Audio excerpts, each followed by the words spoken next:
Bonjour à tous et à toutes. Je vois des hommes, des noms masculins. Bonjour, comment allez-vous ce soir?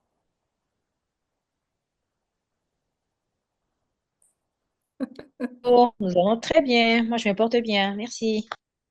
Ah, super, merci, Grâce. Il n'y a que Grâce qui va bien. Il n'y a pas d'autres personnes qui peut me rassurer. Ah, je vais bien, merci, Séraphine. Bon, alors voilà, c'est un plaisir de vous rencontrer encore aujourd'hui. Avant d'avancer, la forme, super Alexandra. Avant d'avancer, je vais déjà me présenter pour ceux et celles qui ne me connaissent pas. Je m'appelle donc Maloune Zouzi, DG de l'agence CSB. Et, nous sommes spécialisés dans la formation métier et des compétences managériales. Nous faisons également du développement des organisations, du conseil en développement des organisations, en performance des métiers et du coaching professionnel essentiellement. Mais aujourd'hui, on va parler d'un sujet qui me tient particulièrement à cœur parce que quel que soit le domaine que nous occupons, que ce soit, enfin, quand je dis domaine, que ce soit au niveau du travail, que ce soit au niveau de la vie personnelle, eh bien, on a toutes besoin, chères dames, de pouvoir être indépendante. Et aujourd'hui, c'est vraiment ça que nous allons parcourir ensemble sur le sujet de l'indépendance. Que comprenons-nous concrètement par ce que c'est que l'indépendance? Euh, Ça veut dire quoi une femme indépendante? On va décortiquer ça ensemble. Qu'est-ce qui se passe? On entend souvent dire, oui, mais bon, voilà, il y a aussi de la dépendance affective. Concrètement, ça veut dire quoi? Comment est-ce que je peux reconnaître que finalement, effectivement, je développe aussi cette dépendance affective? Qu'en est-il de l'hyper-indépendance? Tiens, qu'est-ce que c'est? Est-ce que c'est certainement le contraire de la dépendance affective? Quels sont également les signaux qui nous permettent de voir finalement, d'évaluer si je suis une hyper indépendante. Et bien évidemment, on va finir en beauté justement en parlant de l'indépendance, donc de valoriser cela et finalement finir tout en équilibre. Alors, pour celles qui ont déjà participé à mes échanges, vous savez que je suis très interactive. Je vous demanderai, s'il vous plaît, de ne pas hésiter à pouvoir lever la main au besoin pour poser une question. Euh, Besoin d'éclaircissement, n'hésitez pas. Je pose aussi pas mal de questions. Donc, vraiment, je compte sur vous parce que le succès finalement de notre webinaire aujourd'hui ben, se cache dans nos échanges, dans nos partages d'expériences et c'est ce qui va nous enrichir tous et toutes pour aujourd'hui. Est-ce que je peux compter sur vous pour ça?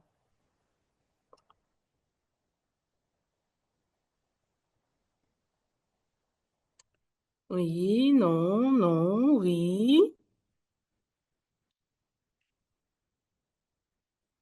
Ah, ok. Je vais dans le chat. Super. J'ai des yes. D'accord. Je peux donc avancer. Parfait. Alors, on va donc parler d'abord de ce que c'est qu'une femme indépendante. Et j'aimerais bien avoir un peu l'avis de l'une ou l'autre. Qu'est-ce que c'est que pour vous une femme indépendante? Dites-moi un peu.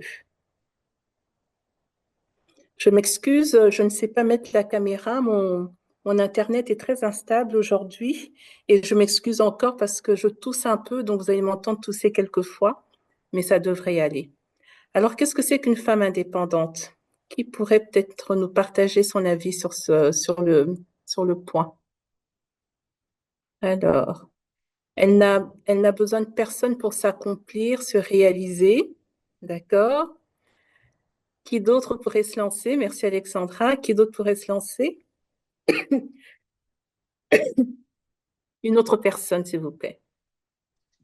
Moi, j'ai levé la main. Je peux m'exprimer?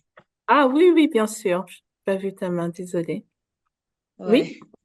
Alors, pour moi, une femme indépendante, c'est une personne qui est, qui est autonome, qui ne dépend pas, qui ne dépend pas des autres ou qui ne dépend pas de l'appui des autres. En gros, c'est ça. Ok. Ce que c'est qu'une femme indépendante pour toi. Très bien. Alors, on va donc découvrir ensemble, chère dame, ce que ça pourrait bien vouloir dire. Ah, il nous dit, elle avance sans dépendre des autres. Parfait. On va voir donc ensemble, mais avant ça, je vais aussi vous partager l'avis d'une dame sur ce que c'est qu'une femme indépendante pour elle. Et on va essayer de voir ensemble après si elle est dans le bon ou pas. Moi, je pense que les femmes-là, ces femmes-là qui ne sont pas indépendantes, ce sont des femmes fainéantes. Est-ce que vous entendez? Je vais juste m'assurer. Oui, oui, on entend très bien. Parfait. Vous levez le matin, vous travaillez pour être indépendante parce que c'est important. Une femme doit prendre son indépendance. On en a marre que les hommes d'aujourd'hui nous disent que nous sommes matérialistes et tout ça. Voilà, ça commence déjà, hein. Désolée. Ma chérie, si tu vois que cherche un homme dans ta vie, mais si tu vois que ça va pas, ben, tu peux prendre le mari des gens. Hein. Bah, une femme indépendante, c'est prendre le mari des gens. Non, Ah c'est bah, de ça que tu vis. bah oui, hein, bah, je ne vais pas rester célibataire quand même. Hein. Ah bah, parce que je me Donc sens pour bien. toi, être indépendant, c'est vivre au crochet de son mec. Ah bah oui, c'est ça une femme indépendante. Tu te bats dans la vie, tu ne restes pas chez tes parents, dans la maison familiale. Non, tu te lèves et tu vas habiter dans le studio de ton mec. Ça, c'est tu Ça, tu c'est te une femme débats. indépendante. Voilà, c'est ça. Une femme qui a les Range Rover, qui a les maisons assignées et tout ça, mais c'est pas elle-même qui achète. Ce sont les gens qui achètent pour elle. Ben, tu te débats. C'est ça une femme indépendante. Ah. Et Ouais. toi, les garçons, ils ont acheté des vieilles perruques pour toi, c'est bien. Ah, ok, je vois un peu. Là, tu vois un peu quoi. Non, ça va.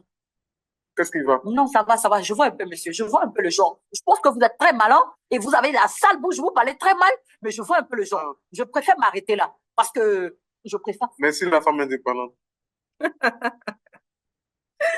Bon, j'ai lu les réactions des unes et des autres. Ah bon, elle est un peu... ouf, elle y va fort, non? Qu'en dites-vous? Que pensez-vous?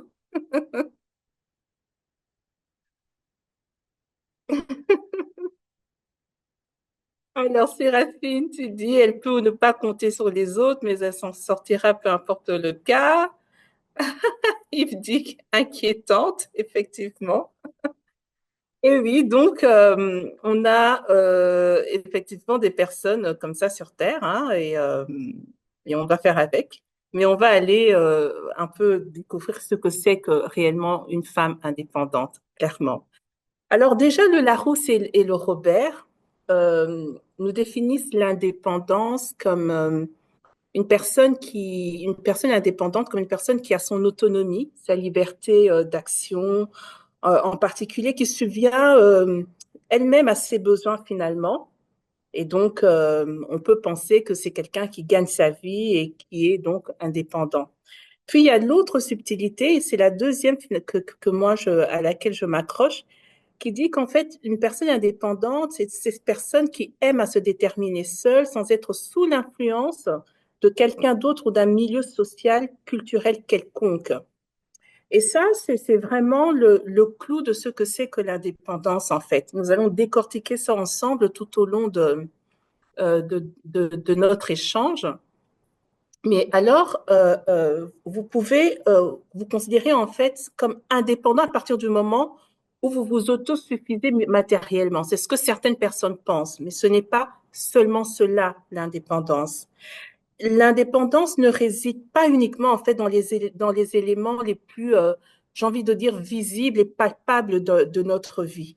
Être indépendant, en fait, c'est également, comment dire, euh, euh, avoir une incidence sur notre personnalité. Et en psychologie, eh ben, être indépendant, c'est le fait d'être autonome et de savoir prendre soin de soi. C'est ça, être indépendant. C'est important de bien peser les mots. L'autonomie, justement, c'est cette capacité de pouvoir être responsable de soi, de pouvoir réaliser, se réaliser et réaliser des projets, des actions en toute responsabilité et être au contrôle finalement de ces réalisations-là. mais également, entre-temps, de prendre soin de soi. C'est de s'assurer que dans ma démarche d'avancement, dans ma démarche d'épanouissement, mais finalement, je prends la peine de m'arrêter et de m'assurer que je vais bien. Voilà un peu ce qui va combiner, si vous voulez, la personne, la femme indépendante. Et alors, maintenant, dans notre monde aujourd'hui, hein, mesdames, on va réfléchir un peu à comment une femme gagne-t-elle cette indépendance-là. Et on va réaliser que dans le monde, d'ailleurs, hein, qu'est-ce qui nous est arrivé? Il y a eu une révolution où les femmes ont pris, ont pris le contrôle de leur corps, elles ont voulu assumer leur rondeur, elles ont voulu assumer le fait que personne ne leur dise, ne leur détermine la taille de leur jupe. Alors imaginez-vous, pendant que je faisais mes petites recherches pour préparer notre échange d'aujourd'hui, eh bien, c'est là que j'apprendrai que les femmes ont eu le droit, s'il vous plaît, le droit de porter le pantalon en 1909. J'ai éclaté de rire quand j'ai lu ça. J'ai dit, bon, ok, ça va. Voilà, donc pour nous, aujourd'hui, en 2025, ça nous paraît très suranné et ça nous paraît réaliste. Mais il y a eu des combats pour des choses aussi simples que ça, que de porter le pantalon. Et puis, tout au long de la vie de la femme, nous nous sommes battus également pour être reconnus au niveau du travail. L'égalité salariale, c'est encore un concept comment dire, un combat de tous les instants et sur tous les 5 continents d'ailleurs de la planète. Mais voilà, elles se sont battues, les femmes se sont battues pour pouvoir voter, les femmes se sont battues pour pouvoir travailler et ne pas se sentir mal lorsqu'elle est enceinte, hein, pour refuser toute forme de sexisme, quelle qu'elle soit. Et finalement, elles ont décidé aussi, n'est-ce pas, de pouvoir occuper des emplois qui étaient soi-disant pour les hommes. Elles ont dit, ben non, voilà, nous aussi, nous sommes capables. Et finalement, au fil du temps, au fil des ans, on réalise que la femme est tout en capacité que l'homme de pouvoir réaliser les rêves, ses ambitions, ses rêves et ses projets. Mais alors, comment une femme indépendante, comment une femme gagne-t-elle en fait en indépendance? Et c'est ça, parce que c'est toujours ces questionnements-là que nous avons. Est-ce que c'est lorsqu'elle quitte le foyer familial, alors qu'elle est célibataire, et puis elle se dit, bon voilà, je vais vivre seule. Est-ce que c'est là qu'on considère que, bon voilà, bon, on a affaire à quelqu'un d'indépendant? Est-ce que c'est lorsqu'elle se marie et que finalement elle entre dans le foyer marital ou lorsqu'elle devient parent, on va décider, parce qu'elle prend des décisions pour d'autres êtres humains et qu'on va décider que tiens, bon, ben là, c'est quelqu'un d'indépendant. Est-ce que c'est parce elle fait ses propres choix? Est-ce que c'est parce qu'elle limite pour ses droits et pour la parité? Comment est-ce qu'une femme gagne-t-elle en fait en indépendance? Et au fond, ce qui est important de comprendre, c'est que le fait de gagner en indépendance, c'est ce qui nous aide en fait à apprendre sur soi, à explorer les différentes facettes de notre personne et aussi à choisir d'évoluer positivement selon les circonstances de la vie. Parce que la vie n'est pas un long fleuve tranquille. Et cette personne, quand on travaille l'indépendance, eh bien, c'est ce qui va nous permettre finalement de pouvoir surfer sur les vagues de la vie, tout en s'assurant de toujours prendre soin de soi et de pouvoir effectivement atteindre les objectifs qui nous sont fixés. Et pour cause d'ailleurs, les personnalités indépendantes ne sont pas effrayées par des situations de solitude, par exemple. La femme indépendante va casser le cliché, n'est-ce pas, que pour être heureuse, il faut absolument qu'elle soit avec un homme. Elle va faire et d'ailleurs être célibataire ne rime pas nécessairement avec solitude, mais toute personne sans exception, que ce soit un homme ou une femme, fait face à la solitude à un moment donné dans sa vie. Eh bien, ben, la femme indépendante, elle fait de la solitude un moment pour elle, pour cultiver d'ailleurs son jardin intérieur. Vous voyez? Alors, et ça, souvent, c'est un concept qui n'est pas très bien compris partout. au niveau personnel, je suis, excusez-moi, au niveau personnel, je suis enseignante dans mon église locale et je fais également du counseling spirituel. Ben, je vous serais surprise de savoir combien de femmes je rencontre, ou combien de couples je rencontre où il y a, par exemple, une femme qui veut, ce qui a besoin, c'est un besoin pour elle, pour son équilibre intérieur, d'avoir un temps où elle peut avoir un temps avec elle-même, pour elle, pour se repositionner, se requinquer, se rééquilibrer intérieurement. Et donc, elle va ressentir le besoin d'être un peu à l'écart en famille, mais eh ben, pour le mari, pour la belle famille, c'est considéré comme une femme qui a un mauvais caractère. Donc, voyez, donc c'est quelque chose qui n'est pas toujours très bien compris partout, quel que soit, dépendamment des cultures dans lesquelles nous évoluons. Donc, le fait de passer du temps seul pour cette femme-là indépendante montre non seulement qu'elle ne dépend pas d'autrui, en fait, pour pouvoir aller rechercher son énergie, pour pouvoir se remettre en état, pour pouvoir se restaurer, pour pouvoir se requinquer. Et d'ailleurs, ce temps de solitude avec elle-même, ce temps d'interaction avec elle-même, ce temps où elle passe, où elle profite d'elle finalement, mais c'est ce qui lui permet finalement de donner le meilleur d'elle-même aux autres, aux amis, à la famille, au mari, à l'amant, aux enfants, aux amis, à l'église, etc. Et ça lui permet aussi de pouvoir gérer les pressions extérieures de la vie, d'être au clair vis-à-vis de ses sentiments, de ses valeurs et de ses pensées. Et donc, c'est pourquoi cette femme-là, finalement, n'a pas de mal à exprimer ses besoins, à mettre en place des limites claires avec son entourage, à prendre des décisions seule, à prendre des initiatives et des responsabilités, à savoir finalement qui elle est et ce qu'elle attend de la vie. Cette femme indépendante va apprendre à se faire confiance. Et donc, voilà pourquoi il est essentiel de pouvoir cultiver en fait l'indépendance. Mais voilà, dans les questions d'indépendance, il y a ce qu'on appelle la dépendance affective. Et j'aimerais donc, s'il vous plaît, que une ou deux personnes puissent aussi me donner un peu son avis. Pour vous, qu'est-ce que serait la dépendance affective?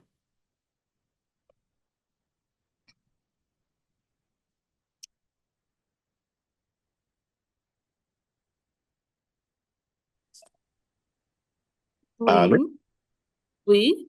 Alors, quand tu parles, enfin, quand tu ou bien quand vous parlez de la dépendance Ah non, affective, on peut se on tutoyer, se hein, j'ai titule? aucun Ah, souci. ok, parfait, parfait. Ouais. Oui, je pense qu'il y a beaucoup de... C'est pas un terme simple à Mhm, définir parce que ça se passe non seulement dans plusieurs étapes, mais mhm, aussi dans plusieurs relations. Donc, il y a une mhm. dépendance affective, par exemple, entre les enfants et les parents. Mais par exemple, le cas dans lequel on parle, voilà, peut-être de relations, il Mhm, y a dépendance affective et qui est souvent dangereuse parce que ça peut créer un frein émotionnel pour le ou bien la partenaire. Ça veut mhm, dire que quand je parle de ce genre de sujet avec des amis, moi je dis toujours que voilà, que c'est important dans un couple que la femme ou bien que l'homme, que chacun garde sa personnalité. Donc, ça veut mhm, dire que si moi aujourd'hui, quand je suis nouveau en couple, voilà, ma nouvelle femme s'appelle Sandra, blablabla, j'ai toujours été fan des films. Et voilà, et tant que et voilà, et Sandra, elle aime pas du tout les films, elle aime autre chose. Et en fait, j'oublie complètement ma personnalité. Je me donne mhm, complètement à tout ce que Sandra aime, que Sandra n'aime pas. Je me perds, au fait. Tu as vraiment une perte de personnalité. Et mhm. voilà, il y a cette dépendance, et voilà, c'est cette dépendance affective qui continue, qui va ne faire que grandir et à un certain moment, s'il n'y a pas un stop, tu te rends pas compte au fait que voilà, au fait, je vis la vie de qui au fait. Enfin, ça, Exact. c'est ma manière de un peu de définir ça. exactement cela. Et Alexandra aussi, tu as raison de relever le fait que pour répondre, ta réponse, c'est que son épanouissement passe par l'autre. Euh, voilà, oui, effectivement. Donc, oui, Ravola Haro, voilà, parle du fait du besoin des autres pour se sentir bien, ou au pire, vivre normalement. J'aime bien le pire pour vivre normalement. Oui, Est-ce que je grâce. pense oui, en fait, moi, de ma part, je pense que lorsqu'on parle de la dépendance affective, c'est par rapport aux circonstances, en fait. Parce que normalement, bon, ça, c'est mon point de vue, hein. Lorsque, Oui. par exemple, on est marié, d'une Mhm, certaine façon, on est dépendant, effectivement, de notre homme, de notre époux. Mais non, la dépendance devient lorsque cette affection ne rime plus avec nos objectifs ou notre épanouissement. Lorsque, mhm, par exemple, je donne un exemple, hein. Lorsque mhm, vous êtes marié et que vous pensiez que non, en étant marié, je vais me sentir plus à l'aise, je vais me sentir en repos, je vais me sentir bien, mais mhm, vous vous retrouvez avec une relation dont l'homme, par exemple, est violent, il vous rabaisse, mais vous ne parvenez pas à vous détacher. Vous ne parvenez pas à vous détacher de cette personne-là parce que vous êtes collé à lui. Et même mhm, si vous avez des opportunités de pouvoir vous en séparer, mais au fond de vous, c'est comme si sans cette personne-là, la vie ne va plus continuer.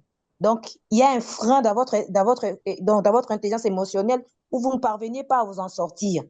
C'est dans ce mhm. sens-là que moi, je comprends cette dépendance. OK. Alors, en fait, ce qu'il y a dans la dépendance affective, c'est vraiment beaucoup plus ce que Yves et Alexandra ont apporté comme réponse. Je vais m'expliquer.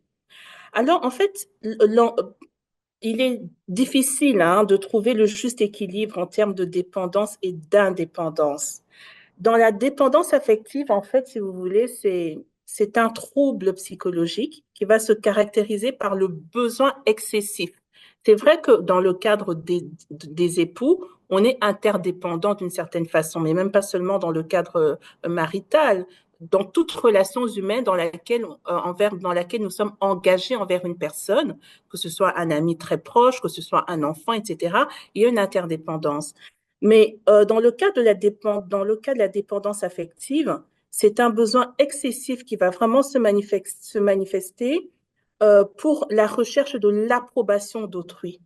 Au fond, la personne qui est dépendante affective va construire son estime de soi uniquement à travers le regard des autres. C'est ça la différence en fait. Et cette dépendance va s'installer progressivement. Progressivement, c'est pas quelque chose qui vient nécessairement, paf, voilà, j'ai toujours été comme ça, non, pas nécessairement. Et ça peut effectivement toucher aussi bien les hommes que les femmes. Alors voilà, donc ce que je disais, c'est que les réponses d'Yves et d'Alexandra correspondaient mieux à ce qu'était qu'une dépendance affective. Et j'étais en train d'expliquer un peu que la nuance se situait au niveau de l'excès. Et donc, finalement, bien que dans toute relation, comme je le disais, il y a une interdépendance, bien évidemment, vis-à-vis de la personne envers qui nous sommes engagés, quel que soit le type de relation, la personne dépendante affectivement, ben c'est cette personne-là qui va vraiment, elle n'est bien que si l'autre la trouve bien. Et dès que l'autre ne la trouve pas bien, eh bien, il y a un déséquilibre qui se forme en elle. Et cette dynamique s'installe souvent de manière très insidieuse et elle ne réalise pas immédiatement finalement même l'ampleur de sa dépendance.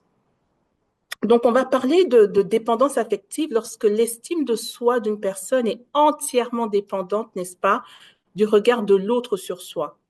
Et ce niveau de dépendance élevé n'est pas un hasard, c'est ça qu'on doit vraiment réaliser. Ce n'est pas un simple malaise hein, qui se déclare allez, du jour au lendemain comme ça, non.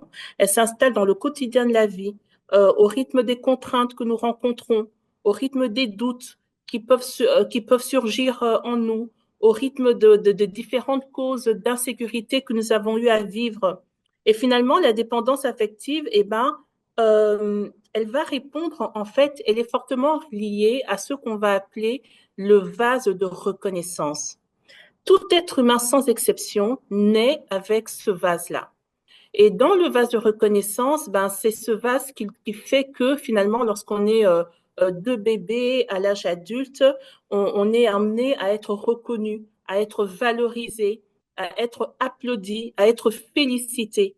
Et dépendamment du type d'environnement dans lequel nous avons évolué, eh bien, ce vase se remplit de reconnaissance, se remplit de félicitations, de reconnaissance, et donc ça te fait du bien et ça t'emmène à un certain équilibre. Tu ne recherches pas nécessairement de la reconnaissance de l'extérieur parce que tu en as eu déjà dès le bas âge. Mais à contrario, il y en a qui n'ont pas connu ça. Qui n'ont pas connu ça dans l'enfance ou alors pendant l'âge adulte, qui ont eu des situations très compliquées, qui ont détruit leur estime de soi et donc finalement qui sont devenus dépendants. Et alors, ça veut dire que finalement, dans ce vase de reconnaissance, ben, ce vase n'a pas été rempli. Et donc, c'est important de comprendre en fait cette réalité-là. Donc, quelles sont les causes de la dépendance affective? Parce que c'est vraiment un danger dont il faut nous être conscients. La première cause, c'est vraiment l'environnement, comme je le disais, dans l'enfance, peu sécurisant ou trop protecteur. Hein? Donc, c'est vraiment l'un ou l'autre. Lorsque aussi au niveau de la surprotection d'un enfant, eh ben, l'enfant n'a pas appris finalement à pouvoir se battre, à pouvoir à prendre des risques.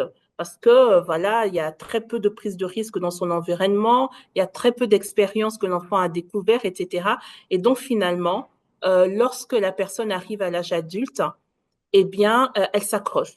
Elle s'accroche aux personnes parce que tout ce qui, dans la vraie vie, finalement, est cause d'insécurité, elle ne sait pas la supporter. Il y a un message, pardon. Oui, le manque d'amour pendant l'enfance, absolument, est aussi une porte qui peut ouvrir à la dépendance affective. Alors, en plus de cela, nous avons aussi la perte d'un être cher. Alors, l'origine de la dépendance affective à ce niveau-là, c'est quoi? C'est que suite au deuil, eh bien, on est confronté quand même au cours de la vie. Donc, on vit une sorte d'abandon comme ça par rapport à ce deuil qui est brutal. D'ailleurs, c'est un abandon qui est brutal, sauf lorsqu'on est préparé, bien évidemment, à la perte de la personne. Et alors, des angoisses peuvent se manifester. Et pendant cette transition-là, lorsque je n'accepte pas le deuil, lorsque je n'accepte pas la mort de cette personne, eh bien, ça fait que ma réadaptation de vivre sans elle est tellement compliquée que lorsque je rencontre une personne, lorsque je rencontre une nouvelle personne, ça peut être une relation amoureuse ou un ami, ou lorsqu'il y a quelqu'un en famille avec qui j'ai une forte affinité, je m'accroche à cette personne-là et finalement, je deviens dépendante de cette personne. Donc, ça peut être la raison, en fait, aussi d'une porte ouverte à la dépendance affective. Et puis, nous avons également les abus sexuels, avoir subi des agressions, des abus sexuels peut également être à l'origine de cette dépendance affective-là, ce traumatisme que je vis. Eh bien, lorsque je trouve une personne qui est différente de cette personne qui m'a abusée, eh bien, comment dire, elle m'apaise. Et elle m'apaise tellement que finalement, je m'accroche aussi à elle. Et donc, j'ai besoin d'être protégée, en fait. Là, j'ai été violentée, donc j'ai besoin d'être protégée. Et alors, cette personne devient pour moi une sorte de sauveur, un peu, si vous voulez, qui me protège, qui m'aide et qui me permet, qui va m'aider à surmonter tous ces traumatismes-là. Et elle devient alors finalement quelqu'un d'indispensable au quotidien. Et c'est là où la dépendance affective peut prendre le relais. Puis, nous avons également des agressions psychologiques de toutes sortes. Hein. Ça peut être des mauvaises paroles, que vous avez, que j'ai pu connaître dans l'enfance ou dans l'adolescence ou dans l'âge adulte. Ça peut être la maltraitance, hein. Il y a quelqu'un parmi nous qui a parlé de la maltraitance, etc., qui fait que finalement, je cherche à me protéger des menaces. Et donc, la même chose que pour l'abus sexuel, je cherche une barrière de protection. Et ma barrière à moi de protection, eh bien, c'est cette personne ou ce sont ces personnes-là qui me, comment dire, envers qui je me sens protégée. Eh bien, je m'attache à ces personnes et parce que j'ai peur de les perdre, donc j'ai peur encore de me retrouver dans ces problèmes de traumatisme, je deviens dépendante d'elles. Il y a aussi l'handicap, la maladie ou un accident, qui peut causer aussi la dépendance. Et donc, ces situations vont causer une dépendance affective face à la nécessité, si vous voulez, de recevoir un soutien de la part d'une personne. Ça sera le soin de cette personne-là, pas plus. Et des fois même, je vais exiger, ce n'est plus mon problème que cette personne n'ait plus de vie parce qu'elle est dédiée à m'aider ou quoi que ce soit. Il me la faut. J'ai besoin d'elle. Quand elle n'est pas là, je suis déséquilibrée. Je ne cherche même plus à être en autonomie. Je ne cherche même plus à pouvoir me relever toute seule. Il me faut absolument que cette personne-là comme béquille suite à mon handicap, à ma maladie ou à l'accident. À ce moment-là, il y a effectivement ce trouble de l'attachement, comme on le dit, qui va se manifester. Et puis, il y a le manque d'estime de soi. Le manque d'estime de soi, c'est vraiment lorsque je suis constamment habitée. Il peut y arriver que de temps à autre dans la vie, on manifeste un manque d'estime de soi. Mais dans ce cas précis, c'est vraiment une constance. Je suis constamment habitée par un sentiment d'inutilité, d'échec. Euh, du coup, je deviens anxieuse. Soit il y a un repli sur soi, je me dévalorise, etc. Alors, quand c'est cela, eh bien voilà, et qu'un temps soit peu, j'ai avec moi une personne qui va me promettre monts et merveilles, eh bien, je m'accroche à elle. Je m'accroche à elle et je ne sais pas m'en détacher, en fait. Donc,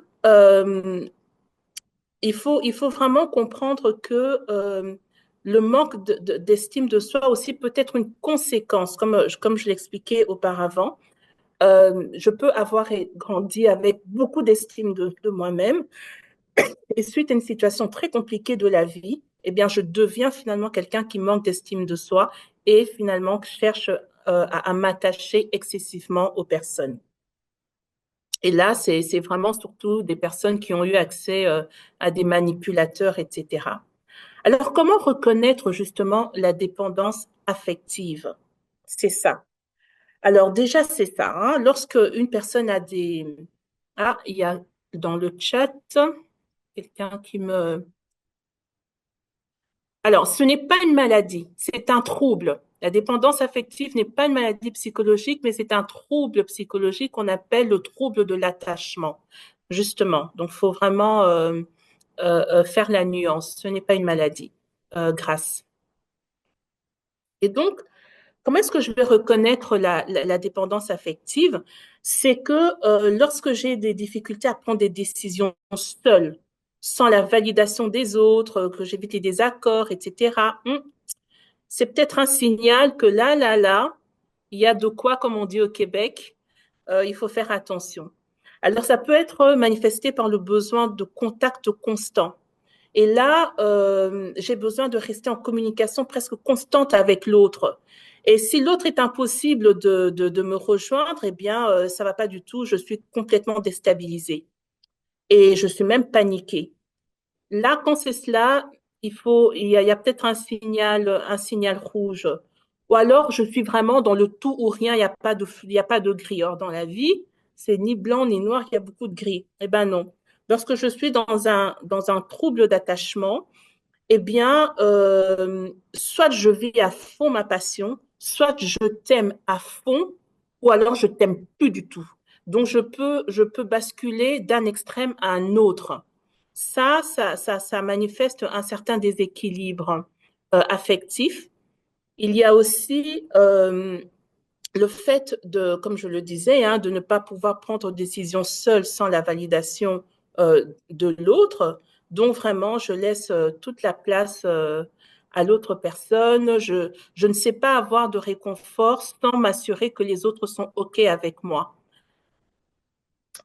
Et puis, nous avons aussi le fait que je vais fuir les désaccords parce que justement, je ne veux pas être rejetée.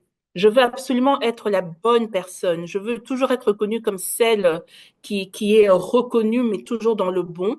Eh bien, quitte à travestir mes valeurs, quitte à travestir mon avis, mes pensées, mon positionnement, eh ben, je vais le faire pour éviter d'être dans le désaccord. Et donc, je ne vais pas travailler l'assertivité que j'ai besoin. Alors, j'ai un message ici, similaire au syndrome de Stockholm. Oui et non, mais le syndrome de Stockholm, c'est vraiment, là, on entre vraiment dans la maladie. C'est juste ça la petite nuance. Alors que ici, c'est vraiment un trouble de comportemental que l'on peut encore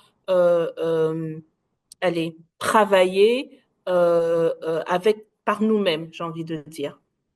OK? Et donc, comment est-ce que je vais reconnaître toujours la dépendance affective? Je vais vouloir acheter l'amour des autres. Je sais que Alexandra aime ça, et ben je vais le faire. Je vais le faire pour qu'elle m'aime, pour qu'elle ne me rejette pas. Voilà. Je sais que Grace aime bien ce genre de pensée, et bien je vais être d'accord avec Grace sur ça.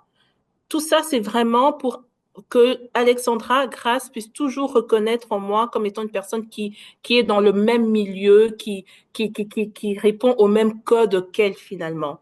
Et ça, c'est un problème aussi. Mon mari, je ne veux penser que à mon mari et à rien d'autre. Si je ne pense pas comme mon mari, eh ben, j'ai peur qu'il me quitte et qu'il trouve mieux ailleurs. Alors, est-ce que toujours dépendant, une personne, ou ça peut être autre chose, un passe-temps, un sport, l'alcool? OK. Alors, le passe-temps, le sport, l'alcool, ce ne sont que comment dire? Ce sont que des moyens, des faux fuyants finalement pour, euh, pour pouvoir, euh, pour pouvoir fuir une certaine réalité. Alors que lorsqu'on est dans la dépendance affective, c'est généralement lié au relationnel. Là, je réponds donc à Ravolaro et Alexandra. C'est vis-à-vis d'une personne, on peut le vis-à-vis de plusieurs personnes. Oui, on peut le développer vis-à-vis d'une personne ou de plusieurs personnes. Par exemple, je peux développer une dépendance affective vis-à-vis de mes enfants. Je peux avoir plusieurs enfants, dépendamment de l'histoire que j'ai vécue dans ma vie. Et ben, mes enfants deviennent un tout à tel point que j'ai tellement peur de perdre mes enfants que tout ce qu'ils veulent, je vais le faire. Ça peut être de la décès, ça peut être cela aussi. Je perds ma dignité, donc ça revient un peu à cela. Donc il y a une intégrité, finalement, je travestis mon intégrité, d'accord. Lorsque je suis dans la dépendance affective, les femmes, oui, les monoparentales ont parfois cela, ont même beaucoup cela d'ailleurs, dépendamment de leur background, mais oui, ça peut être aussi cela. Et puis, bon, ben ça peut être aussi le désir de séduire. J'ai constamment besoin de séduction, j'ai besoin d'approbation constamment. Et donc, je vais me retrouver, je suis au travail, je dois travailler sur un projet, j'ai les compétences, bien évidemment, pour travailler sur ce projet-là, mais je ressens quand même le besoin de séduire. Il faut que quand je vais parler avec mon boss, je puisse euh, adopter une certaine posture parce que ça me fait sentir que oui, je suis appréciée davantage. Il y a un chouïa de plus qu'on accepte de moi. OK? Et donc, oui, c'est vraiment, et se priver du droit de choisir. Oui, quand on est dans la dépendance affective, je choisis pas en fait, je ne choisis que ce que l'autre veut, ce que l'autre choisit. Et donc, ça peut être aussi le fait de manifester un dévouement acharné, comme on l'a dit, et aussi l'anxiété quand je suis je veux m'isoler. Et c'est là, justement, j'ai une question qui m'a été posée par rapport au sport, etc. Je fuis une situation et c'est tellement trop lourd pour moi à pouvoir supporter émotionnellement parlant que je vais m'accrocher au sport, je vais m'accrocher justement à toutes ces choses, au travail, je vais m'accrocher à quelque chose qui me donne l'impression finalement d'exister.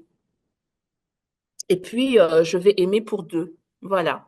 Et quand on parle vraiment d'aimer pour deux, je ne parle pas seulement d'une relation amoureuse, mais je parle, comme je le disais, de toute forme de relation sans exception. Ben, moi, je serai celle qui va toujours aimer l'autre un peu plus. Pourquoi? Parce que justement, j'ai besoin de ça. C'est vital pour moi que l'autre ne casse pas la relation, que l'autre n'ait pas une désapprobation vis-à-vis de moi. Et donc, je suis en fait dictée par la peur de l'abandon. Voilà, c'est ce qui va dicter mes relations humaines. Alors, il y a d'autres symptômes, hein, bien sûr, qui sont liés à la dépendance affective, hein, l'insomnie, il peut y avoir des perturbations d'appétit, etc. Il y en a d'autres, hein, mais voilà un peu c'est celles que l'on retrouve généralement. Alors, comment sortir de cette fameuse dépendance affective? Ben, il faut développer l'estime de soi. Donc ça, c'est vraiment fondamental. Il va s'agir d'apprendre à s'accepter d'abord, hein, à reconnaître que j'ai une valeur intrinsèque qui est propre à ma personne et à personne d'autre, que je n'ai pas à vouloir être comme quelqu'un.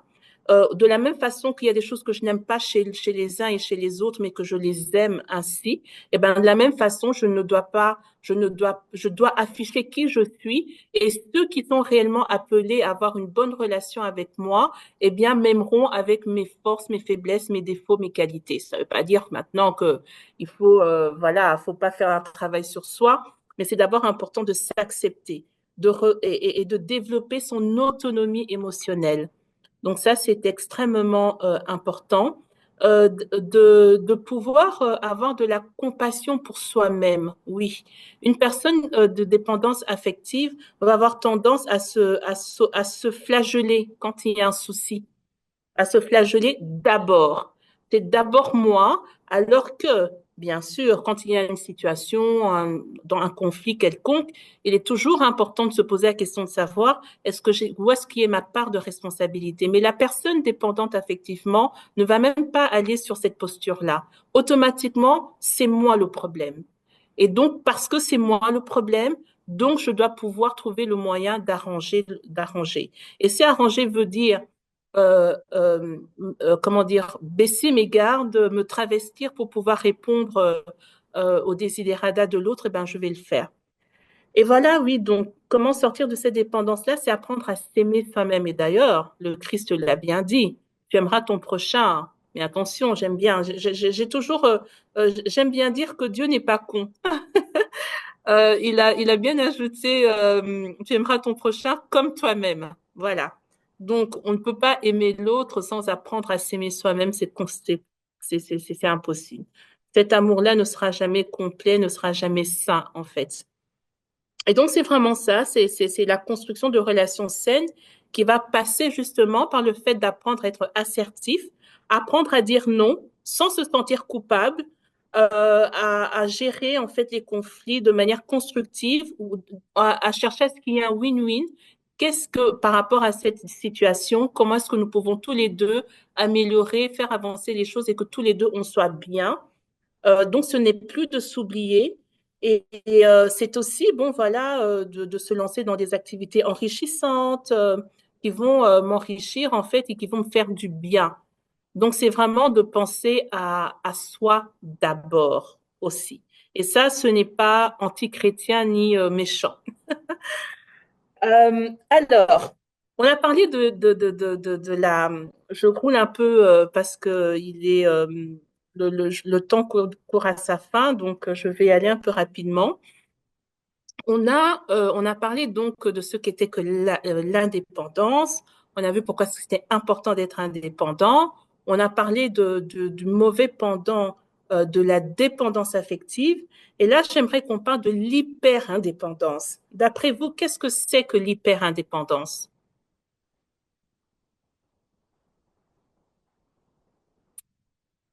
Oui, oui, oui, oui, oui.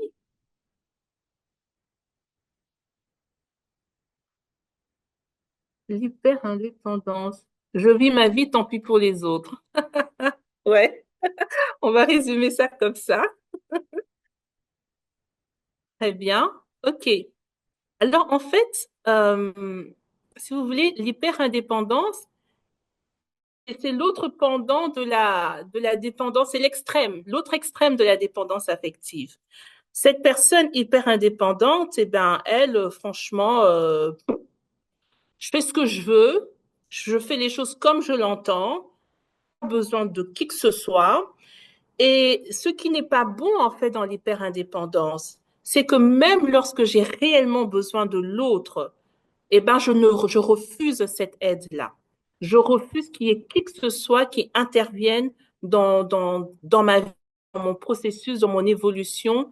Je suis le seul maître à bord et c'est comme ça et je ne veux. Et en fait, une personne hyper indépendante va concevoir l'aide, le soutien de l'autrui comme étant euh, comment dire, dans son psyché, ça sera, ben, je lui suis redevable. Voilà. Elle ne sait pas accepter l'aide de façon généreuse. C'est pas possible pour la personne hyper indépendante. Et donc, c'est tout aussi dangereux que la dépendance. Alors, comment reconnaître l'hyper-indépendance? Bien, on est dans le dépassement de soi constamment, tout le temps. Je suis mon propre challenge, je veux absolument atteindre de plus hauts niveaux d'objectifs. Ce n'est pas mauvais, c'est très bien, c'est challengeant, mais la personne hyper indépendante se fixe, ne sait même pas s'arrêter pour se féliciter en fait. C'est jamais assez pour elle parce qu'elle a besoin de cela. C'est sa façon de pouvoir exister, de se sentir qu'elle existe. L'hyper-indépendante, ben, elle va refuser, hein, au travail, elle va refuser de déléguer. C'est quelqu'un qui va être dans le micromanagement. Ou lorsqu'il y a délégation, ben, finalement, on se demande si réellement elle délègue, parce qu'elle va vouloir absolument que les choses se fassent exactement comme elle le veut.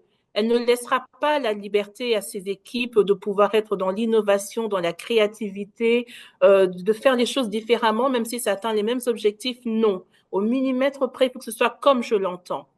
Ou alors, ben voilà, c'est que je refuse de demander de l'aide. Vraiment, je refuse. Et c'est tellement fort que je suis même prête à, à perdre ce projet. Je suis prête à perdre cette relation. Je suis prête à aller même jusqu'au divorce s'il le faut, parce que je refuse une aide extérieure. Ça, c'est le cas d'une personne hyper indépendante. Elle va aussi, et donc, elle est très méfiante, cette personne-là. Elle n'est pas dans la prudence, parce que c'est important d'être prudent dans la vie, vis-à-vis des gens, également, surtout ceux qu'on ne connaît pas. Mais non, elle est dans la méfiance et non pas dans la prudence. C'est autre chose. Donc, il y a beaucoup de suspicion chez l'hyper-indépendante et très secrète comme personne. Vraiment très secrète. Pourquoi? Ben justement, parce que je veux faire les choses seule, parce que je veux briller seule, parce que je ne veux pas que les gens se mêlent de ma vie, eh bien, je ne dirai que ce que j'ai besoin de dire et sans plus. Donc, vous voyez, c'est pour ça que je disais, à un moment donné, je partageais le fait que la ligne, elle est mince, hein. La ligne, elle est mince entre l'indépendance et la dépendance et même l'hyperindépendance. C'est important de faire attention. Tout n'est pas à dire dans la vie. Il faut savoir quand dire les choses, à qui le dire et comment le dire. Mais l'hyper-indépendance, comme le mot le dit d'ailleurs, hyper, c'est juste dans l'excès. Et donc, à peu de personnes qu'elle va considérer proches de son carré intime, et ne supporte pas être dans le besoin. Cette personne ne supporte pas être dans le besoin. Pop, pop, pop, pop. Alors là, c'est vraiment la bérésina pour elle, hein, lorsqu'elle est dans le besoin, cette personne. Donc, vous voyez que l'hyper-indépendance, c'est vraiment de ça qu'il s'agit. Et donc, ça peut être vu comme un idéal, hein, faussement comme un idéal en termes d'autonomie, mais en réalité, en fait, c'est une réponse à un certain traumatisme pour être vraiment euh, franc par rapport à l'hyperindépendance. Et qu'est-ce qui cause en fait cette hyperindépendance? Eh bien, encore une fois, on revient à notre situation d'enfance. J'ai été tellement violentée dans l'enfance, on m'a tellement appris que je ne sais pas compter sur mon père, sur ma mère. J'ai été larguée trop tôt à pouvoir me débrouiller seule. Eh ben, j'ai appris comme ça. Donc, je ne demande pas. Je fais ce que je fais et je vis mes douleurs toute seule. Ça, ça peut être euh, excusez-moi, pour ceux qui nous ont rejoints, j'ai une petite grippe, hein, pardonnez-moi. Donc, ça peut être aussi dû au fait que euh, tu as dans la famille ou au travail ou dans le milieu dans lequel tu évolues, tu es considéré comme quelqu'un de fort. Et au fond, c'est la communauté qui ne te permet même pas d'être faible, en fait, qui ne te permet même pas de pouvoir dire c'est trop pour moi. Eh ben, c'est tellement ça que tu t'en es finalement nourri à un point que c'est devenu une deuxième nature pour toi. Même pas, c'est devenu ta première nature. Et donc, je suis bloquée. Je ne sais pas, je ne sais plus demander de l'aide parce que je pense faussement que c'est moi qui dois aider, mais pas recevoir le contraire. Ou encore, c'est que je n'ai jamais appris à exprimer mes besoins, tout simplement, mes sentiments, je les ai toujours enfouis. Je suis quelqu'un de très pudique. Quand on est quelqu'un de très pudique, ce n'est pas de l'hyper-indépendance, ok? Mais dans la personne hyper indépendante, ben là, c'est vraiment, quand elle s'exprime, elle a même peur. Elle a l'impression de pouvoir elle a l'impression de pouvoir, comment dire, de pouvoir se mettre à nu.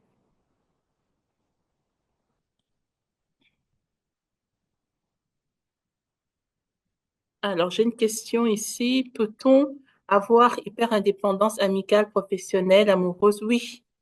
Une personne hyper indépendante dans toutes ces relations-là, eh ben, elle va développer exactement les mêmes travers.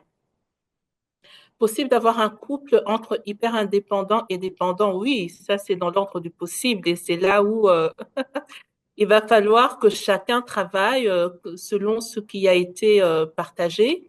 Chacun doit pouvoir travailler finalement sur le pendant en fait qui nous concerne pour pouvoir finalement faire un finalement.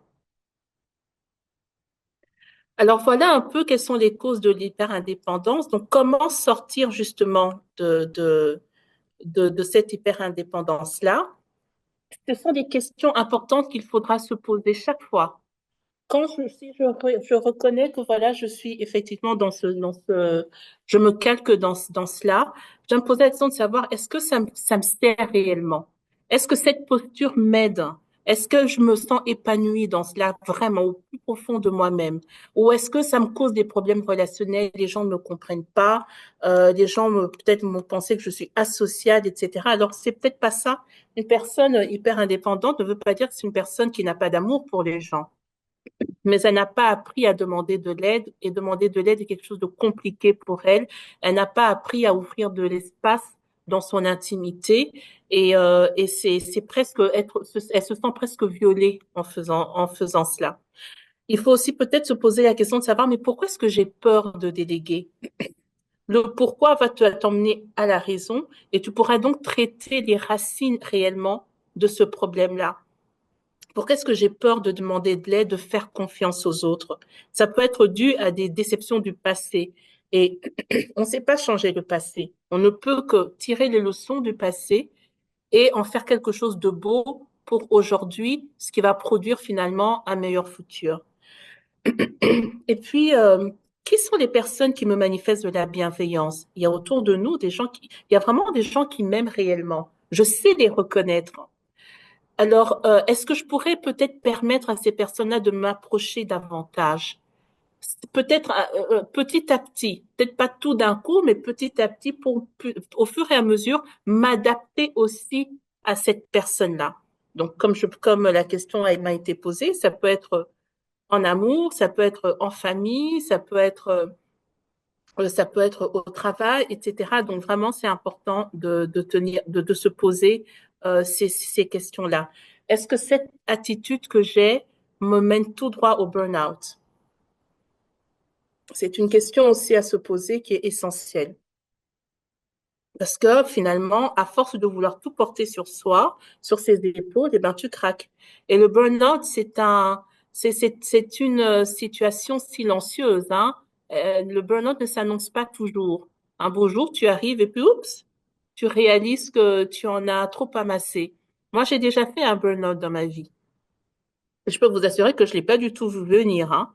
J'entre au boulot et puis je parle avec la réceptionniste une, deux, trois fois. Voilà, on rigole un peu quelques minutes. Et au moment où je me prépare à prendre les escaliers, allez hop, je tombe évanouie. Je me retrouve sur un lit d'hôpital. On me fait toute une batterie de tests, on voit rien du tout. Et le médecin me dit, Madame, vous pouvez me dire un peu comment se passent vos journées? Et lorsque je commence à expliquer un peu comment ça se passe, je dis, ben, vous êtes en plein burn-out et vous ne l'avez pas vu venir. Et souvent, c'est quelque chose qu'on ne va pas venir. Donc, faites attention, il faut faire vraiment attention à cela. Et l'hyper-indépendance peut amener au burn-out. Alors, Épictétus, justement, qui est un philosophe grec du stoïcisme, donc qui parle vraiment, qui prône le fait de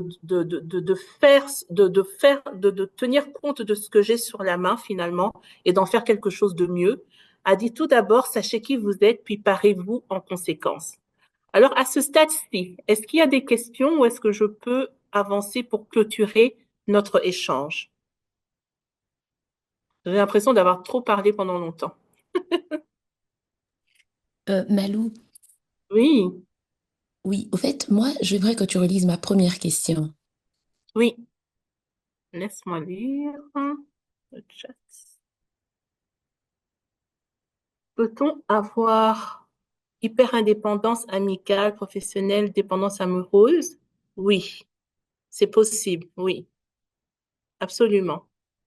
Et donc, en fait, ce qui va arriver, c'est que ce soit par rapport aux amis, que ce soit au niveau professionnel avec des collègues ou avec des partenaires, des fournisseurs même, que ce soit au niveau amoureux, etc. Lorsque je suis une personne hyper indépendante, il y a une limite que vous ne pouvez pas dépasser. Et il y a une grosse partie de mon intimité que je ne sais pas vous livrer. Au travail, il y a une grosse partie de ce que je veux faire, de mes projections, qui sont importantes même à partager, qui vont faire que mes partenaires pourront m'accompagner finalement dans le déploiement de ce projet-là, que je ne pourrai pas libérer. C'est pas que je ne Mhm. veux pas, mais c'est juste plus fort que moi. Oui. Au fait, je vais reformuler ma question. Est-ce Oui, que quelqu'un pourrait, au niveau amical professionnel, être dans l'hyperdépendance, mais au niveau privé, amoureux, être dépendant affectif? C'est les deux oui, pathologies. Enfin, oui. Alors, j'aime bien parce que souvent, d'ailleurs, on le dit, hein, au travail, on n'est pas toujours la même personne que dans la vie privée et autres.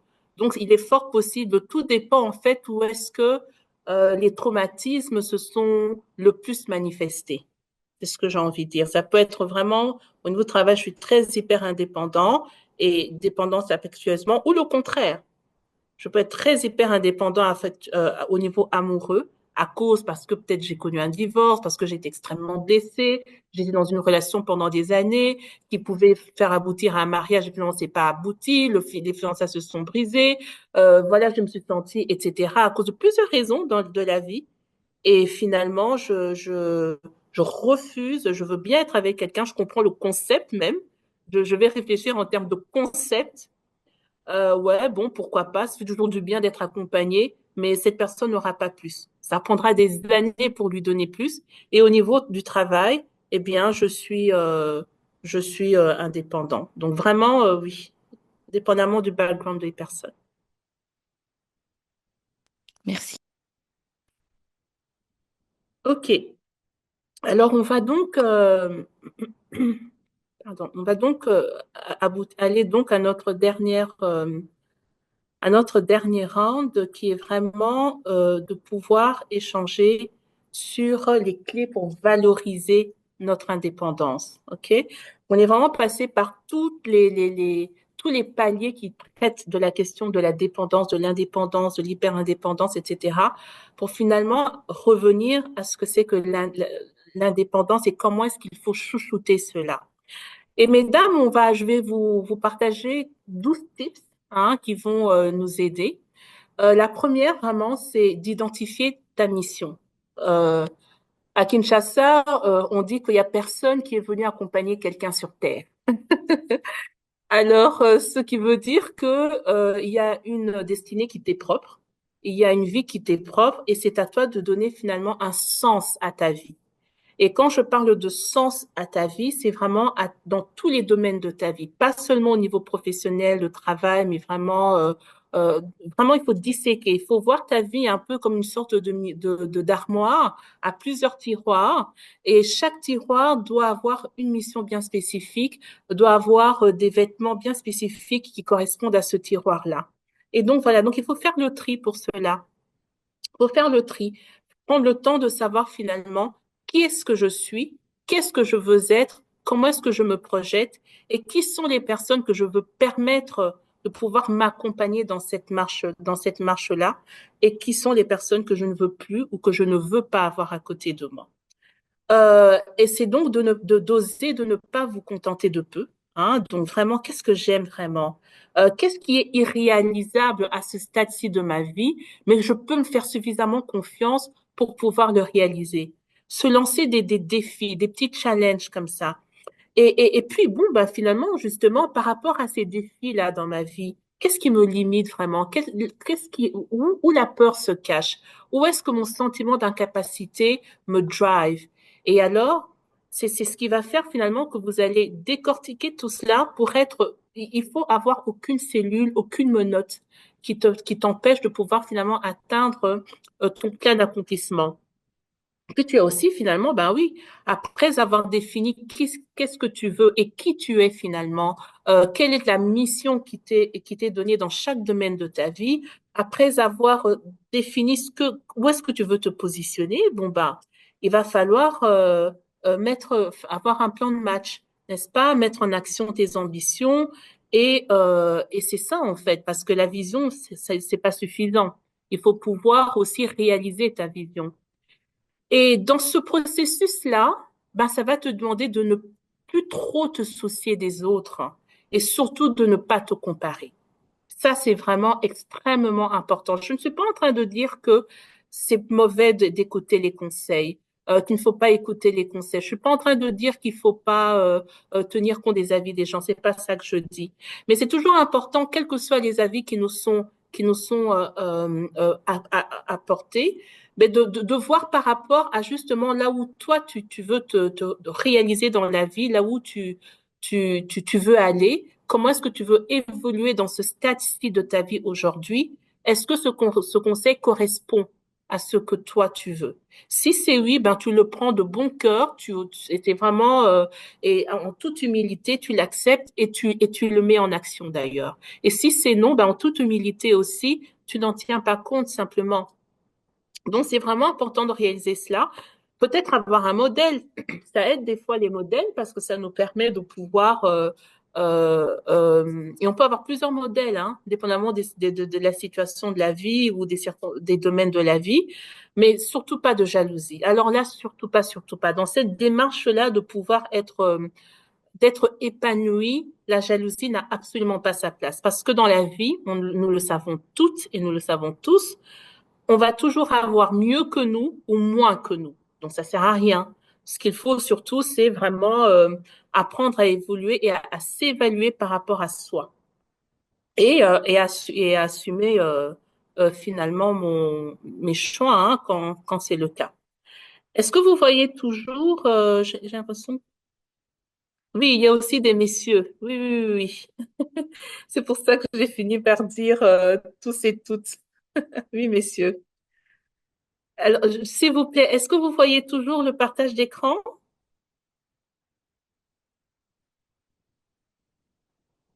Ah, ok, parfait, merci. Donc, après, c'est surtout dans cette démarche-là, il faut croire en soi. Ah oui, parce qu'il y a des moments de doute. La vie, comme je le disais, n'est pas un long fleuve tranquille.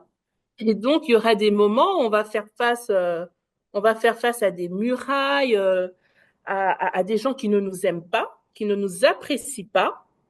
Et alors, si on était dans une dépendance dans un certain domaine et qu'on a travaillé tout ce qu'il nous fallait pour pouvoir sortir de cette dépendance-là, si nous étions dans une hyper indépendance et que nous avons travaillé ce qu'il fallait, ce n'est pas pour que lorsqu'on a en face de nous finalement des gens qui ne nous acceptent pas, que ça nous déstabilise. Non, il faut qu'on apprenne à vivre avec. Il faut qu'on apprenne que ce soit OK.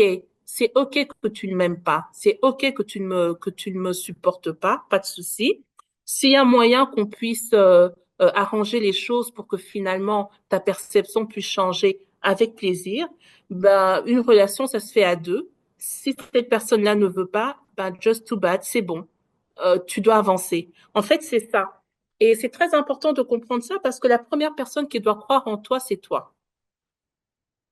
Personne n'ira plus loin que toi-même. Personne. Personne n'ira plus loin que toi, à part toi-même dans la vie. Et donc, c'est important de comprendre ça et donc de ne pas se sentir comme un imposteur. Voilà. Lorsque tu veux gravir les échelons, lorsque tu veux atteindre des objectifs que tu as à atteindre, et quand je parle de gravir les échelons, c'est pas seulement au milieu professionnel, hein. Quand tu veux te libérer d'un poids social, ou d'une tradition qui est en famille, etc., et que tu décides que, bon, voilà, ce n'est plus le cas pour moi. D'autres l'ont fait et tu les enviais de loin et aujourd'hui, tu décides de le faire et tu te sens coupable de cela. Non, c'est un sentiment qu'il faut absolument éradiquer de ta personne. Et puis, il y a aussi, le fait de se faire belle et beau, messieurs. C'est le fait de se faire belle, oui, parce qu'en fait, lorsqu'on on est bien mis, et ça nous permet de nous affirmer, ça nous permet de pouvoir aussi. Il faut voir ça dans ce sens-là, que me faire belle, me faire beau, c'est une représentation finalement de comment est-ce que j'aime, qu'est-ce que je voudrais dégager, quelle aura je voudrais dégager. Ça passe par cela aussi. Et surtout quand il y a des moments comme ça de doute où tu n'es pas très à l'aise, tu dois te trouver des moyens pour pouvoir te rassurer. Moi, par exemple, vous savez, lorsque je suis devant un panel hyper important, que je dois faire une présentation ou que je dois faire une formation et que vraiment c'est quelque chose de assez stressant pour moi, je porte des talons. Voilà. Quand je porte mes talons, ça me donne l'impression d'être en hauteur et je suis au-dessus de la montagne et donc ça va. Ça, c'est mon truc à moi. Mais vous avez peut-être d'autres trucs. C'est important de pouvoir vraiment savoir choisir ce que vous voulez dégager. Puis, il y a aussi le fait de lâcher prise. Ouais. Dans la vie, c'est important d'apprendre à choisir ses combats. C'est très, très important. Même si tu peux remporter cette bataille-là, tu n'es pas obligé de te lancer dans cette bataille. C'est comme ça qu'il faut voir les choses. Et donc,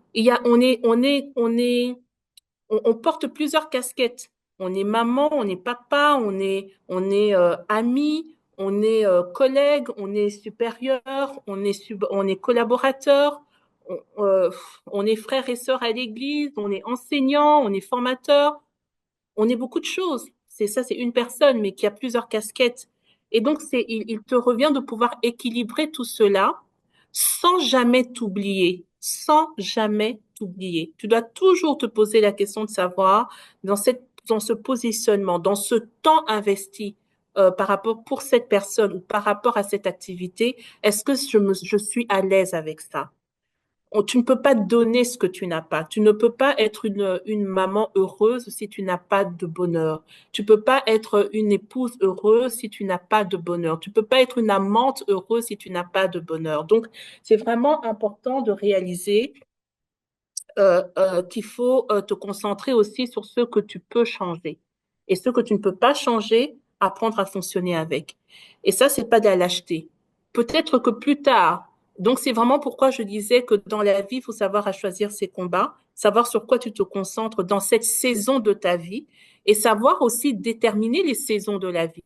Aujourd'hui, je suis dans une saison, c'est pas demain, ça sera une autre saison. Et chaque saison a ses exigences, j'ai envie de dire. Il faut savoir comment dire, les identifier et fonctionner par rapport à cela. Puis, justement, il y a des injustices dans la vie, il faut savoir fonctionner avec. Il faut refuser, travailler notre assertivité, comme nous l'avions échangé plus tôt, et, euh, et vraiment te battre pour ce qui est à toi, arriver jusqu'à la réalisation de tes objectifs, quels qu'ils soient. Ce sont tes objectifs à toi, c'est ton accomplissement à toi premièrement. Et donc, c'est vraiment de pouvoir se poser la question justement, dans tout cela, comment est-ce que j'évolue? Est-ce que j'évolue de la façon la plus saine possible? Parce que c'est là le défi aussi. J'ai toujours tendance à dire que lorsqu'on est dans l'indépendance, tu ne peux pas permettre à l'extérieur, quand je parle d'extérieur, je parle de personnes, je parle de circonstances, je parle d'événements, tu ne peux pas permettre à l'extérieur de te changer en mal. C'est pas bon. Ça veut dire que d'une certaine façon, tu n'es plus dans une indépendance parce que tu as donné du pouvoir à l'extérieur sur ta personne. Et donc, c'est dans ce sens-là que c'est important de travailler ce côté-là de l'indépendance. Et puis, bon, ben, en amour, hein, c'est aussi d'adopter une attitude où finalement je suis complémentaire. Je suis complémentaire à mon conjoint, je suis complémentaire à ma conjointe et pas dépendant. Il y a une nuance. Et s'il n'y a personne dans ma vie et que je suis célibataire, ben c'est d'apprendre à profiter de soi. On en a parlé aussi également. Et donc vraiment, c'est de s'assurer que je sois avec quelqu'un ou pas, je suis bien avec moi-même, je suis équilibrée avec moi-même. Et c'est la meilleure façon finalement de pouvoir même donner en retour à une autre personne. Et il n'y a rien de tel pour renforcer ton indépendance, finalement, d'être une bénédiction pour les autres. Oui, parce qu'en fait, ce qui se passe, c'est que tu apprends à ne plus être le centre, le nombril de ton monde.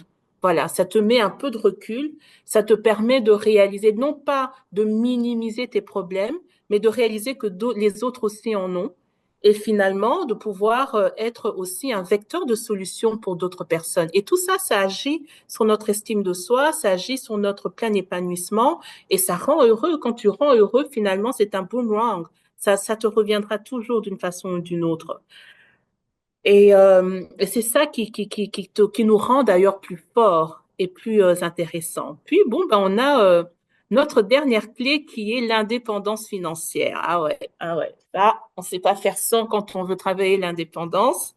Hein, parce que faudrait pas que lorsque tu veux te lancer dans un projet, quel qu'il soit, eh bien, ce soit limité parce que voilà, il y a quelqu'un d'autre qui met son veto et tu ne sais pas faire autrement. Donc, le fait de pouvoir être indépendant financièrement, ça te permet de pouvoir aussi travailler sur toi. Ça te permet de pouvoir explorer plusieurs façons de pouvoir t'accomplir et de te développer intérieurement. Ça, c'est ça qui est intéressant. Alors, comment le faire? Ben, c'est déjà, tu dois définir ce que c'est que pour toi être indépendant financièrement. Ça veut dire quoi concrètement? Est-ce que ça veut dire avoir X montant dans un compte en banque? Est-ce que ça veut dire pouvoir avoir un certain nombre de matériel? Est-ce que ça veut dire mettre les personnes qui sont importantes pour toi à l'aise? Est-ce que ça veut dire être en capacité toi-même pouvoir atteindre un certain niveau dans ta vie? Ça veut dire quoi être indépendant financièrement pour toi? Il faut le définir. Et par rapport, une fois que tu définis cela, ben, tu dois avoir des objectifs. Qui trop embrasse mal les trains.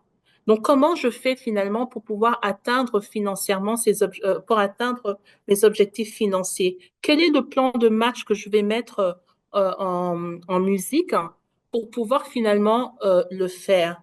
Quels sont les sacrifices que je vais m'imposer? Alors, ce sont des choses très simples, hein. Ça peut être, mesdames, je sais pas, nous avons l'habitude, je donne un exemple comme ça, tu t'achètes des greffes, allez, à 300, 400 dollars parce que voilà, ce sont des mèches naturelles et quand tu les portes, alors ça fait waouh.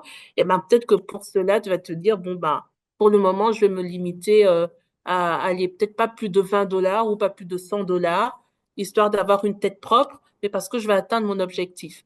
Donc voilà, quels sont les sacrifices que tu vas t'imposer? Est-ce que ça veut dire que je vais devoir peut-être avoir une formation et donc ça fait que je suis déjà très occupée, mais je vais quand même continuer sur cette lancée-là pour me permettre finalement d'atteindre ce que je veux? Quels sont les sacrifices que tu veux t'imposer? Et comment le digital peut t'aider aujourd'hui? Je connais une dame que j'ai accompagnée, dont le mari était absolument fermé à ce qu'elle puisse travailler. Il voulait rien savoir. Il était convaincu qu'une femme qui travaille, ben, ça se fait draguer et il voulait pas de ça pour sa femme. Voilà. Et donc, elle avait le choix entre ben, partir ou rester. Elle a choisi de rester. Et on a dû travailler tranquillement avec le couple jusqu'à ce que le mari accepte que la dame puisse développer une certaine, euh, une certaine activité. Ben, elle a utilisé le digital. Elle a commencé à vendre plusieurs articles sur ses réseaux sociaux. Et cette dame, finalement, c'était à un moment donné, son époux a eu un problème financier, et ben c'était elle finalement qui pouvait subvenir aux besoins de la famille grâce à son activité commerciale sur le net. Donc voilà, le net, ça peut être simplement te faire connaître aussi, travailler ton marketing de soi. Qu'est-ce que tu veux pour pouvoir attirer les sous que tu as besoin finalement? Voilà, donc, et aussi les personnes que tu fréquentes. Qui sont les personnes que tu décides de fréquenter? Je voudrais vraiment être très claire là-dessus. Je suis pas du tout en train de faire, comment dire, l'apologie du snobisme, c'est pas ça du tout. Mais à un certain niveau que tu veux atteindre dans la vie correspond à un certain milieu. Et dans ce milieu-là, ben, il faut que tu te poses la question de savoir si les personnes qui sont autour de toi, finalement, t'accompagnent à cela aussi. Et donc, ce sont des choix qu'il y a à faire pour pouvoir finalement t'assurer que tu as les bonnes personnes autour de toi. Et quand je parle de bonnes personnes, c'est pas seulement en termes financiers, hein, c'est surtout en termes de valeur, en termes de perception, en termes de qualité de conseil que sont ces personnes-là et qui peuvent finalement t'aider à te positionner comme il faut. Malou, je pense que dans Et le voilà. chat, il y a des questions. Ah oui, j'ai pas vu. Chat. Moi, je les vois pas, les questions. Alors, il y a d'abord un commentaire. Il y a le risque pour un ancien dépendant Ah oui, affectif de voilà. Oui, basculer vers... Voilà. oui, oui, je viens de voir. Il y a le risque pour un ancien dépendant affectif de basculer vers l'autre extrême, devenir, oui, bien sûr. Quand on ne fait pas attention finalement à être dans l'équilibre, c'est pour ça que j'ai pris le temps vraiment de décliner ce qu'était que la dépendance affective, comment s'en sortir, et l'hyper-indépendance également, et comment s'en sortir. Donc, c'est vraiment de s'assurer qu'on est qu'on travaille sur les deux pendants. Puis grâce, moi j'aime dire accepter la différence de point de vue est une force. Qu'en pensez-vous? J'ai pas compris cette question, Grâce. Est-ce que tu peux me l'expliquer davantage, s'il te plaît? Oui, oui. Bon, en fait, souvent quand on est en discussion avec les autres, il y a certaines personnes qui sont agacées par le fait que les autres donnent un point de vue qui est différent des siens. Alors pour moi, j'ai toujours dit que c'est important d'accepter la différence des autres, leur point de vue aussi, même si c'est différent de la mienne. Pourquoi? Parce que je me dis que cette différence fait que ce soit, donc c'est une force dans la mesure où on essaye de trouver du bien, on essaie de trouver quelque chose de positif dans la différence de notre point de vue. Je ne sais pas si vous me comprenez là. Ah oui, oui, tout à fait, tout à fait. Mais d'ailleurs, ça rentre même dans le profil d'une personne indépendante, justement. C'est une personne qui est capable d'accepter des avis contraires aux siens sans que ce soit un problème. Tout simplement. Donc, oui, apprendre à comprendre l'autre. Ça ne veut pas dire que j'accepte ce que l'autre, la position de l'autre, mais au moins je comprends son point de vue, je comprends. Et d'ailleurs, j'ai envie de dire que c'est une force parce que en apprenant à me positionner de cette façon-là, je sais mieux comment gérer ma relation avec cette personne. Donc, effectivement, c'est une force. Et c'est clairement adapté pour une personne indépendante. Et In God I Trust a une question. Oui, en fait, non, j'ai un vrai nom. Je m'appelle Guilain, en Ok, fait. Ouais, mais ok, en fait, bien. ouais, ce truc, c'est sur mon téléphone. Oui, j'ai une question par rapport, oui, à l'exemple que tu as donné tout à l'heure, qui était un très bon exemple. Tu as parlé d'une dame, et c'est sans vouloir critiquer, qui voulait travailler, et voilà, son mari, ou bien, je sais pas, son homme n'était pas vraiment d'accord.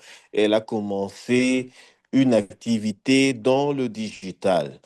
Est-ce que Oui, tu penses, ou bien vous pensez que ce n'est pas d'une manière aussi une certaine dépendance maritale? Parce que voilà, écoute, je ne vais pas m'épanouir comme je l'entends parce que mon mari n'est pas d'accord avec, ou bien mon épouse n'est pas d'accord avec. Parce que là, oui, elle a pris une alternative carrément. Elle a dit, ah bon, ok, tu voilà, absolument. tu veux pas que je travaille, je vais commencer à vendre, je sais pas moi, des pagnes online, je sais pas, un truc comme ça, bref. Mhm. Voilà, je pense que ça, c'est aussi un danger que voilà, pour soi-disant, entre parenthèses, l'amour, ou bien donner raison à son mari, ou bien, et c'est sans critique, hein, c'est vraiment sans critique, pour éviter peut-être des disputes, tu dis, ah, ok, voilà, alors à la place de ça, je vais faire ça, ça, ça, qu'est-ce que tu en penses? Et puis, voilà, bon. Et puis, Oui, voilà, je suppose que le mari a donné sa permission, entre parenthèses, et puis elle a commencé avec l'activité. En fait, c'est aussi, comme tu disais au début, c'est une sorte de dépendance qui commence, en fait, très, très lentement. C'est indirect, au fait. On ne se rend pas compte, au fait, que l'on donne le pouvoir de soi à une autre personne, carrément. Parce qu'une femme qui est adulte, qui est intelligente, et qui a un mari qui, je suppose, l'aime, ne doit pas avoir à se soumettre direct, professionnellement. Il doit peut-être trouver un terrain d'entente. Ok, trouver, ah, écoute, voilà, moi j'aimerais quand même travailler. Bah, donc c'était un peu, voilà, est-ce que tu penses que c'est une sorte encore de dépendance par rapport à ça? oui. La dame a choisi en fait de rester dans cette dépendance-là et de choisir, je reprends ton terme, Mm, le terrain d'entente qui mm, pouvait correspondre quand même à to feed, comment on dit to feed, euh, à nourrir cette partie d'elle qui avait besoin d'être accomplie. D'accord? Et c'est pour ça que je disais qu'il faut choisir ses combats dans la vie. C'est pas blanc, c'est pas noir, il y a beaucoup de gris. Vois-tu? Je vais te donner, Guylain, par exemple, un autre exemple. Ma mère. Ma mère, ben aujourd'hui, elle a 80 années, mais il y a quelques années, donc tu vois déjà l'époque dans laquelle elle a évolué. C'était une époque où les femmes restent à la maison avec leur mari, et puis voilà. Et elle a très très jeune, très tôt, elle a beaucoup travaillé, elle a roulé sa bosse, etc. Et mon père, ben, c'était quelqu'un aussi qui gagnait très très bien sa vie. Finalement, c'était un couple vraiment très qui allait bien. Et les amis de mon père ont commencé à être gênés par cela, parce on parlait beaucoup du succès de sa femme par rapport à ce qu'elle faisait dans la vie. Et donc, ils ont commencé à lui dire, non, mais attends, finalement, c'est qui va porter le pantalon? Et mon père a fait un revirement à 300, mais j'ai même envie de dire 600 degrés, ce qui est, si ça existe. Et bien voilà, donc du coup, monsieur arrive et interdit à sa femme de travailler. Lorsqu'il apprend que sa femme va construire une maison ou quoi que ce soit, il casse tout, il chasse, voilà, il dit non, non, non, tu es ma femme, et puis voilà. Donc maman, ne sachant pas trop comment s'y prendre, elle ne comprend pas ce revirement de situation, on va voir son père, elle lui explique la situation, et son père lui dit non, tu n'arrêtes pas. Et son père lui dit ceci, un homme si tu dors à côté de quelqu'un qui ne veut pas ton épanouissement, attention, le jour où tu vas être dépendant de cette personne-là, eh ben, ça sera pas beau à voir. Donc, donne-moi tous tes documents de propriété. Comme je suis le beau-père, on pourra rien me faire. Et finalement, c'est ce que maman fait. Elle reparle à mon père. Voilà, écoute, est-ce qu'on peut arranger? Voyons, etc. Ne prends pas ces décisions. Est-ce qu'il y a une attitude que j'ai peut-être, voilà, elle essaie de voir un peu monsieur qui dit non, ça n'a rien à voir avec toi. C'est juste que là, je suis dérangée parce que voilà, c'est moi l'homme et c'est comme ça qu'on doit nous reconnaître dans la société. Maman lui a dit, ben, ça sera pas possible. Et ben, mon père est parti. Mon père est parti et maman s'est retrouvée à nous mettre, à nous éduquer toute seule. Mais c'était un choix qu'elle avait fait. Tu vois, donc je t'ai donné vraiment le contraire. Bon, après, merci Seigneur, les années sont passées, ça va très, enfin, mon père est décédé, mais ça se passe bien, ça s'est bien passé après avec les enfants. Mais voilà, ça c'est leur histoire. Donc, Ghislain, c'est ça, Ghislain, Ghislain? Oui, c'est ça, c'est Guilain, c'est ça. Voilà, Guylain. Donc voilà, tout ça pour te dire que tout dépend vraiment du choix de la personne. Mais une chose est certaine, c'est que dans l'indépendance, c'est que tu fais un choix et tu assumes ton choix. Dans le cas de l'autre dame, bah, elle a assumé son choix, c'est quand même de rester dans son couple, mais d'avoir au moins cette opportunité-là, d'entrepreneuriat. Excusez-moi, est-ce que je peux aussi vous parler de mon expérience juste en quelques secondes? Bien sûr. Ouais, moi, je sais quand je commençais à travailler, c'est vrai, mon mari aussi était un peu, il n'aimait pas que je puisse travailler, c'était par rapport à la société et par rapport à la famille qui disait que non, une femme qui travaille, c'est peut-être, c'est une femme qui deviendra rebelle et tout. Et au départ, c'était un peu compliqué, mais moi, je n'ai pas lâché prise. J'ai continué à le faire expliquer que non, c'était important et que je lui ai fait voir que non, en fait, les jours où tu auras des difficultés, qu'est-ce qu'on fera? Est-ce que cette famille-là sera toujours là pour nous? Ou bien tu Mhm, penses que non, c'est mieux que nous puissions travailler à l'unité. Et si tu penses que j'ai pu avoir des idées mauvaises, c'est ce que tu peux pas aussi de temps en temps venir à mon travail et voir comment j'évolue. Comme ça, peut-être tu pourras mhm, avoir une idée sur ce que je fais. Et au départ, c'était compliqué, mais après, le monsieur a commencé à venir à mon travail pour voir comment je me comportais. Et ensuite, il venait même m'attendre à la fin de la journée pour savoir si je vais rentrer ou pas, des choses comme ça. Et après, lui-même a fini par comprendre que non, en fait, je pense que je me suis mis dans une situation difficile et puis il a lâché prise. Et j'évolue comme ça. Mais j'ai eu le temps quand même de lui en parler. Ça a pris du temps, hein. Ça a pris du temps de le faire mhm, comprendre. mhm. Mais le problème, c'est que je suis restée ferme. Je me suis dit, je ne lâche pas. Même si c'est pourquoi, mais je ne lâche pas. Mais tout en lui montrant aussi qu'il était important pour moi et que qu'il comptait beaucoup pour moi. Mais ce qui est sûr, c'est que moi, je ne lâche pas mon travail. Et après Exact. les temps, avec beaucoup de diplomatie en tout cas, j'ai réussi à faire convaincre mon mari qu'il était important que je puisse aussi travailler parce que cela va me permettre aussi de m'épanouir. Et Mhm. aujourd'hui, il accepte ça sans difficulté. Même si je dois voyager, même si je dois aller en mission, ça ne pose plus de problème. Ben voilà. Donc voilà, on a affaire à une femme indépendante qui a gardé son goût. Alors, je crois qu'il y a un message dans le chat qui dit, oups, que dit-il? Je dirais qu'elle a aussi d'autres besoins à satisfaire. En plus de vouloir travailler, elle veut aussi garder son homme. À première réflexion, c'est peut-être le bon choix pour elle. C'est ainsi qu'elle est épanouie. Oui, tout à fait. Absolument. C'est pour ça que je disais à un moment donné, il faut définir en fait qu'est-ce qui rime avec épanouissement pour soi. Quels sont, quelle est la, oui, voilà, c'est quoi l'épanouissement pour toi? C'est pas la même chose pour moi. Et quel est le domaine le plus important pour toi? C'est pas la même chose pour moi. Donc, c'est bien important de comprendre cela. Et donc, voilà, chères dames et chers messieurs, merci pour votre participation que j'ai beaucoup appréciée et j'ose espérer que nos échanges ont pu, apporter une lumière, dans vos vies.